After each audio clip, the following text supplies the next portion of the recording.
Friends, welcome to my channel Roshan techno. जी दोस्तों, अगर आप नए यूट्यूबर हैं या अपना चैनल यूट्यूब पर बनाने के ख्वाहिशमंद हैं तो आपके लिए ये वीडियो बहुत यूज़फुल होगी, क्योंकि आज इस वीडियो के अंदर हम आपको एक बजट माइक्रोफोन की अनबॉक्सिंग और रिव्यूज़ देने वाले हैं। तो उम्मीद है आपको बहुत पसंद आएगी और उसके बारे में आपको पूरी हकीकत भी समझाएंगे कि इसका तरीक़ाकार क्या है। तो चलिए आते हैं अपने। Hey there! Subscribe to my channel and also press this bell icon so you can get latest video notifications. And this is absolutely free. जी दोस्तों, मेरे पास अभी ये बोया BY-M1 माइक है और इसकी भी अभी कॉपीज बहुत मार्केट में घूम रही हैं। उससे भी आपको बचना चाहिए, ओरिजिनल बोया लेना चाहिए, वरना तो आपके पैसों का भी ज़या है और चीज़ भी जो है ना वो नहीं मिलेगी। लेकिन अभी आप जब भी परचेज करें तो ये भी ख्याल लाजमी करें कि अभी बोया कंपनी ने जो है यहाँ पे ये देख लीजिए, अगर मेरा कैमरा मैन आपको दिखा सके, ये QR कोड दिया गया है। इसको भी आपको यहाँ से स्क्रैच करना होगा, उसके बाद इसको स्कैन करके आपको पता चल जाएगा, वेरीफाई होना पड़ेगा। वेरीफाई अगर हो गया तो आप समझ लें कि ये ओरिजिनल बोया का माइक है। तो दोस्तों, अभी इसको खोलते हैं, इसकी अनबॉक्सिंग करते हैं और उसके बाद आपको इसकी ऑडियो की टेस्ट भी करके दिखाएंगे, सुनाएंगे। आपको पता चल जाएगा कि अभी जो मेरी आवाज़ आप तक पहुंच रही है वो मेरे खुद के जो कैमरे की आवाज़ है, बिल्ट-इन जो कैमरा है उसके अंदर जो माइक लगा है उसकी आवाज़ है। बाकी ये जो एक्सटर्नल माइक ये बोया BY-M1 का जब आपको कनेक्ट करके सुनाऊंगा इसकी आवाज़, आप खुद ही यकीन आप लोगों को आ जाएगा कि ये इसमें और सादा जो सिंपल माइक है उसमें कितना फ़र्क है और कितना यूज़फुल है आपके लिए। और इसकी जो वायर है वो भी लॉन्ग रेंज की है। उसके अलावा ये इसका जो और जो आवाज़ें जो आसपास की जो होती हैं वो भी ये जो है ना वो नहीं आएंगी, बिल्कुल क्लियर वॉइस आपकी जो है वही आएगी। हाँ, ये है वैसे ओमनी डायरेक्शनल है, वैसे तो चारों तरफ से भी कैच करता है आवाज़ को, लेकिन ज़्यादा जो है ना आपकी जो कॉलर पे जब लगेगा तो ज़्यादा आपकी अपनी जो आवाज़ है उसी पे फोकस करेगा। ये भी इसमें खूबी है। चलो आते हैं, इसको अनबॉक्स करते हैं।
जी दोस्तों, अभी हमने बोया BYM1 की अनबॉक्सिंग भी कर ली और रिव्यू भी कर लिया है। उसके बाद अब आते हैं इसकी साउंड टेस्टिंग की तरफ। तो अभी तक जो आप मेरी आवाज़ सुन रहे हैं वो मेरे कैमरे की माइक की अपनी आवाज़ है।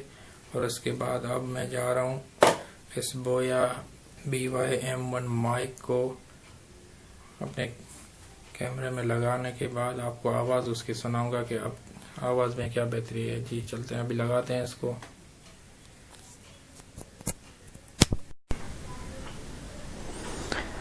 जी दोस्तों, अब जो भी मेरी आवाज़ आप सुन रहे हैं वो अपने बोया माइक की है, उसकी तरफ से जो है ना आवाज़ आपकी तरफ आ रही है। और उम्मीद है कि आपको ये पूरी वीडियो भी पसंद आई होगी और आपको आवाज़ की जो इसकी क्वालिटी है वो भी पसंद आएगी। बेहतरीन माइक है, कम कीमत में और अच्छी चीज़ है ये बोया M1 अगर आपने ओरिजिनल ख़रीदा तो इसके लिए यही है कि आप लाजमी के ओरिजिनल चीज़ खरीदें, वरना ये इसकी कॉपियाँ बहुत जो है ना मार्केट में इसकी नकल चल रही हैं। तो इसके आपका पैसा भी ज़्यादा होने से बच जाएगा और चीज़ भी अच्छी आपको ओरिजिनल मिल सकती है मार्केट में। तो उम्मीद है आप लोगों को, आप दोस्तों को मेरी वीडियोस पसंद आई है। अगर पसंद आ जाए तो आपकी बड़ी मेहरबानी, आप मेरे चैनल को सब्सक्राइब कर लीजिएगा और उसके बाद बेल आइकन को प्रेस कर लीजिएगा अगर आपने अभी तक नहीं किया तो। और वीडियो अगर पसंद आई है तो लाइक ज़रूर कीजिएगा। आप लोगों का बहुत बहुत शुक्रिया, मेरे दोस्तों का, जिन्होंने इतने अरसे तक जो है ना मेरी वही पुराने कैमरे की वो जो माइक की आवाज़ थी वो सुनी। उस पे आप मतलब जितने भी मेरे बेचारे सारे मेरे जो मिलियंस में मेरे सब्सक्राइबर हैं उन्होंने मेरी वही पुरानी वाली आवाज़ जो है ना पुराने वाले माइक पे जी ली। अब जो भी मेरी वीडियोस बनेगी, जो भी मेरी वीडियोस आएंगी आप लोगों की तरफ, वो ऐसी आवाज़ जो होगी उसी बोया माइक की से आएगी। तो उम्मीद है आप लोगों का कि कोई ये वीडियो बहुत पसंद आई होगी और कम कीमत में अच्छा माइक जो है ना वो बोया BYM1 जो है ना एक ज़बरदस्त चीज़ है। उम्मीद है आप लोगों को पसंद आई होगी मेरी वीडियोस। तो शुक्रिया बहुत बहुत आप लोगों का।